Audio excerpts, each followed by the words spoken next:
Hi Humphreys Eagles, this is Mrs. Prechel.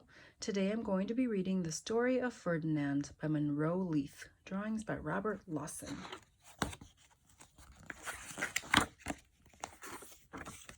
Once upon a time in Spain, there was a little bull and his name was Ferdinand. All the other little bulls he lived with would run and jump and butt their heads together. But not Ferdinand. He liked to sit just quietly and smell the flowers. He had a favorite spot out in the pasture under a cork tree. It was his favorite tree, and he would sit in its shade all day and smell the flowers.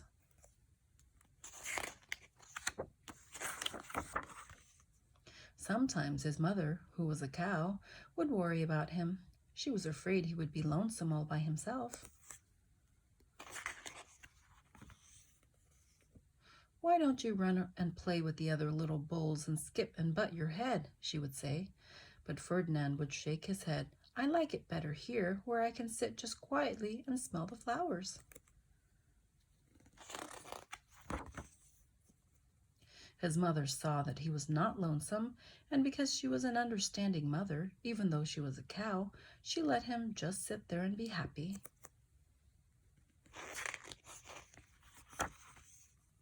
As the years went by, Ferdinand grew and grew until he was very big and strong. All the other bulls who had grown up with him in the same pasture would fight each other all day. They would butt each other and stick each other with their horns.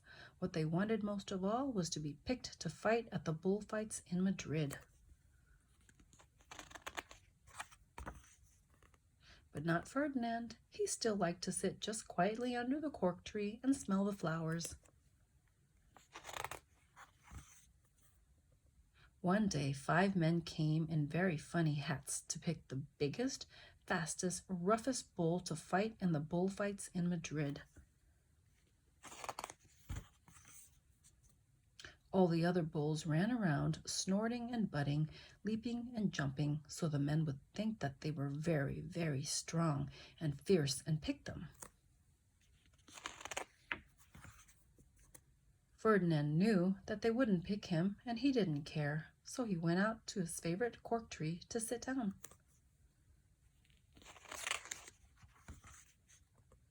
He didn't look where he was sitting, and instead of sitting on the nice cool grass in the shade, he sat on a bumblebee.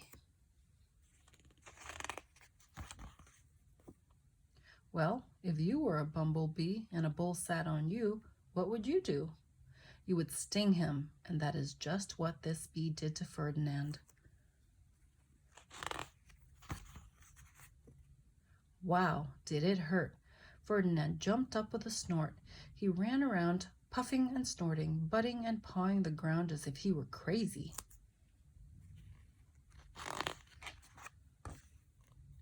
The 5 men saw him, and they all shouted with joy. Here was the largest and fiercest bull of all, just the one for the bullfights in Madrid.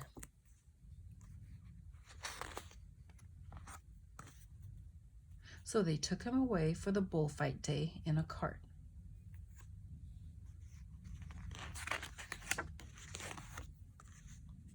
What a day it was. Flags were flying, bands were playing, and all the lovely ladies had flowers in their hair.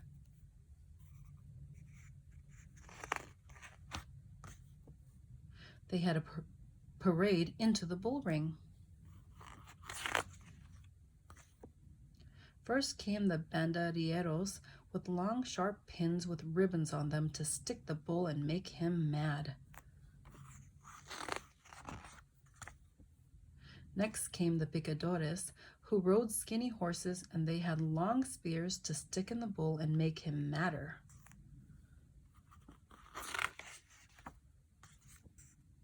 Then came the matador, the proudest of all. He thought he was very handsome and bowed to the ladies. He had a red cape and a sword and was supposed to stick the bull last of all.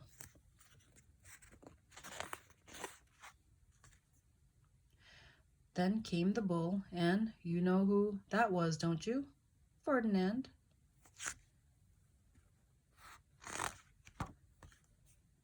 They called him Ferdinand the Fierce, and all the banderilleros were afraid of him, and the picadores were afraid of him, and the matador was scared stiff.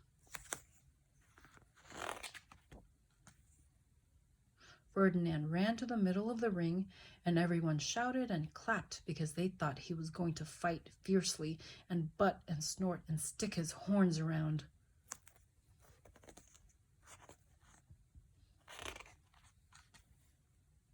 But not Ferdinand.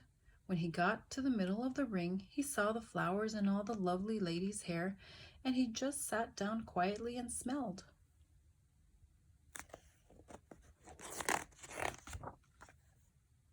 He wouldn't fight and be fierce no matter what they did. He just sat and smelled, and the banderilleros were mad, and the picadores were madder, and the matador was so mad he cried because he couldn't show off with his cape and sword.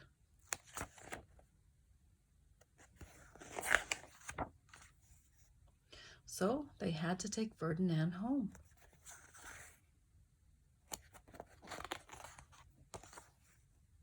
And for all I know, he is sitting there still, under his favorite cork tree, smelling the flowers just quietly. He is very happy. The end.